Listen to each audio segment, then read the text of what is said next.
Hello everyone, this is Gorax and today I'm gonna show you free-to-play friendly Feymander team that'll get you from stages above 800, 180 to 300 with few adjustments during certain fights. So you saw my video going over this team with the burn and few more whalish options. This time around I'm gonna use free-to-play available heroes. So Alfanarzi, you get him in Season 2, Thorin, you get him in Season 1, Vidmir and Rava, you should have been using them in Season 1 as well.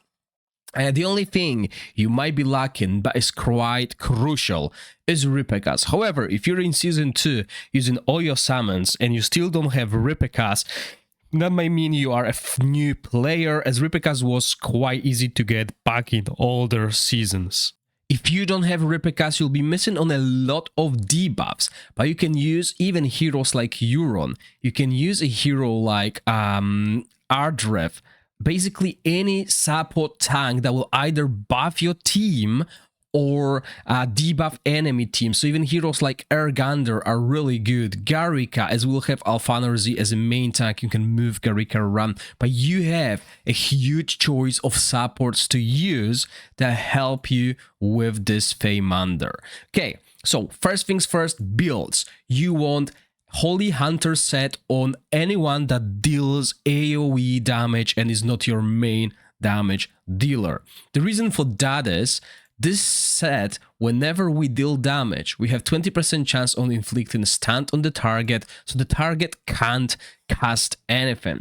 With Ripekas, we have AoE with a lot of different debuffs. We want him with Rift Hourglass to ensure he always hit fast and is always the fastest in our team. He needs to be hitting as often as possible, so we also build him with accuracy and defensive stats. You can build him with resistance to avoid any unnecessary hassle, and Lunar Radiance, we want this immortality just in case he get focused and die.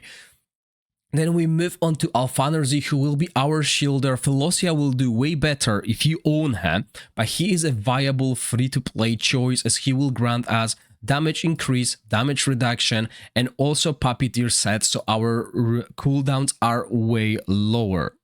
Also, thanks to Alfanarzi, we have a 30% HP increase in this mode. Remember, you have 10 minutes to kill your enemies.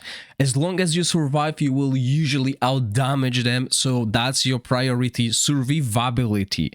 This is why we also bring Thorin with the Gatekeeper staff to get haste. We want him to cast his ultimate before assassins jump on our backline. This will prevent them from targeting our squishes. We're using Puppeteer set here to ensure we have this extra haste and our rotation is lower than 18 seconds on these two Necrosis tanks. Yes, we're missing on the 5 affinity, but that does not matter in this game mode. And then we will move on to our damage dealers. So first, Rava. As I said, you want Holy Hunter set as she does AoE damage. We want to ensure we are stunning our opponents constantly. This is why we build Rava with accuracy. Also, resistance of your heroes will prevent them from getting any annoying debuffs. He is also applying Witch's Remains. And our main damage dealer here will be Vidmir, with the Ring of Winter and 3 mythics oriented on damage. And I just noticed that I've been using double Carnage, but this is what you want to help you with the damage. Another important thing, this Lunar Radiance helmet will help your heroes survive whenever they fall for the first time. You want to use it on anyone that you think will be vulnerable to that, as it's safer to have that. Now, this is pretty much the team. Let's go over the timings so you understand what's happening. And that's here, skill timings. Right. So, as I said, we want our casts to happen as often as possible and as quick as possible. This is why we don't time our supports at all. They just have to cast their ultimates whenever it's necessary. Our damage dealers, they need to cast whenever and then on 18-second rotation so they do not sync. That's important, and since Rava will always be faster than Vidmer, that's what we want to happen exactly. While they have this 11.7 and 12.8, obviously when Alphanarzi casts his ultimate, the Puppeteer set will trigger and they'll start casting their ultimates. Alright, so we're gonna start at stage 186. I'll play it on auto challenge and we'll see how far I can get before the team gets eventually stopped.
Alright, so it seems we failed when I was expecting to fail.